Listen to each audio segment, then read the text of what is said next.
करके आप सफल होंगे और आप अपने कार्य का आनंद ले पाएंगे। बस इसके आगे नहीं पढ़ाऊंगा, थोड़ी सी व्याख्या कर रहा हूं, समझ लीजिए, समझना जरूरी है। जैसे तमाम लोग हैं पुलिस पेशे में, but they are not satisfied with their job of police. तमाम लोग हैं टीचिंग पेशे में, but they are not satisfied with their job, असंतुष्ट हैं। ऐसा लग रहा है जैसे कि जबरदस्ती जो है उनको कोई काम कराई जा रहा है। आप अगर पुलिस डिपार्टमेंट में गए हैं, आप शिक्षा जगत में गए हैं, आप प्रशासन में गए हैं, आप लीडरशिप में गए हैं, आप पब्लिक सेक्टर में गए हैं, आप बैंकिंग सेक्टर में गए हैं, आप रेलवेज में गए हैं, वॉट एवर लाइन जो सो आपने चुना है, आपने चुना है तो जबरदस्ती किसी ने आपसे दस्तखत नहीं करा लिया कि नहीं नहीं आप आइए और ज्वाइन करिए इसको। आप गए हैं तो आप अपनी इच्छा से गए हैं, आपकी मर्जी है।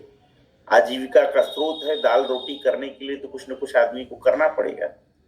और जब आप वहां गए हैं तो आप अपने पेशे के प्रति ईमानदार नहीं है। मान लीजिए आपने एक फार्चून की दुकान ही खोल रखी है, तो आपको अपने उस पेशे के प्रति ईमानदार रहिए। सुबह 8 बजे शटर खोल दीजिए और रात के 10 बजे शटर बंद करिए, देखिए दुकान चलेगी। और यदि उसमें शर्माएंगे कि कैसे हम बटखरा तौलें, कैसे जो हम अहड़ा रखें, कैसे तराजू रखें, तो फिर आपको उसमें न तो सक्सेस मिलेगा और न ही उसमें आपको जॉय मिलेगा।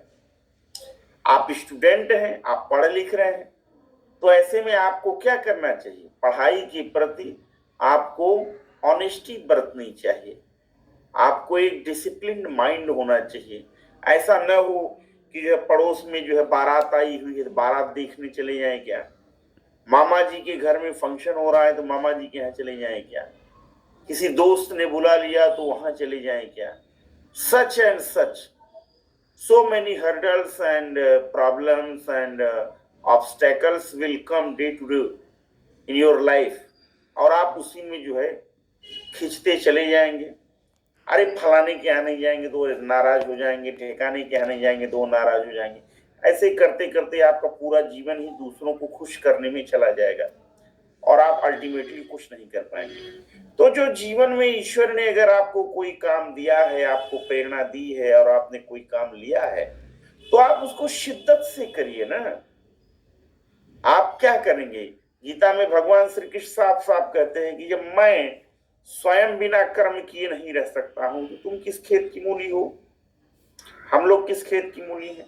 तो कर्म तो करना ही है, और जब हमें कर्म करना है और हमने अपने जीवन में आजीविका का एक स्रोत के रूप में किसी एक जॉब को, किसी एक प्रोफेशन को, किसी नौकरी चाकरी सेवा को चुना है, तो हमें उसके प्रति ईमानदारी बरतनी चाहिए और हमें उसके प्रति जो है अनुशासित मन वाला होना चाहिए। ऐसा न हो जाए कि आपका मस्तिष्क जो है अनुशासनहीनता कर बैठे।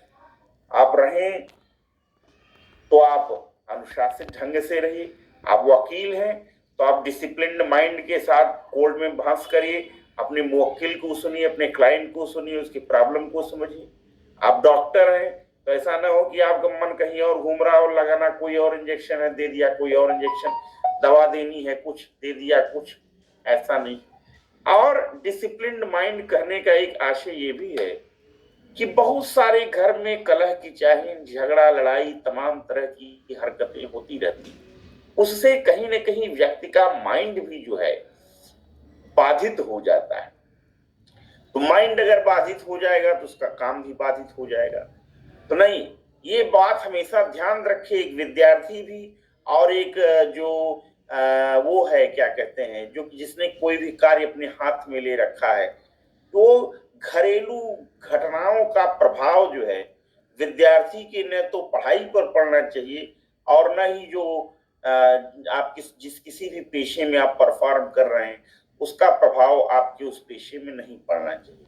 यानी आपको अपने उस पेशे के प्रति पूरी ऑनेस्टी बरतनी है और अपने उस प्रोफेशन के प्रति, चाहे आप टीचर हैं, चाहे आप स्टूडेंट हैं, चाहे आप प्रशासन में हैं, चाहे आप बिजनेस सेक्टर में हैं, चाहे आप बैंकिंग सेक्टर में हैं, किसी भी सेक्टर में हैं आप, तो आपको अपने कार्य के प्रति ऑनेस्टी और अपने कार्य के प्रति डिसिप्लिन बरतना बहुत जरूरी हो जाता है। And this is the reason कि राधा कृष्णन जी को एक कहना पड़ा, whatever line of work you undertake you should bring to it an honest discipline mind, कि आप जो भी कार्य अपने जीवन में अपने हाथ में लें, जिस भी कार्य क्षेत्र को आप चुने, आप उस कार्य क्षेत्र के प्रति ईमानदार और अनुशासित मस्तिष्क को लगाइए।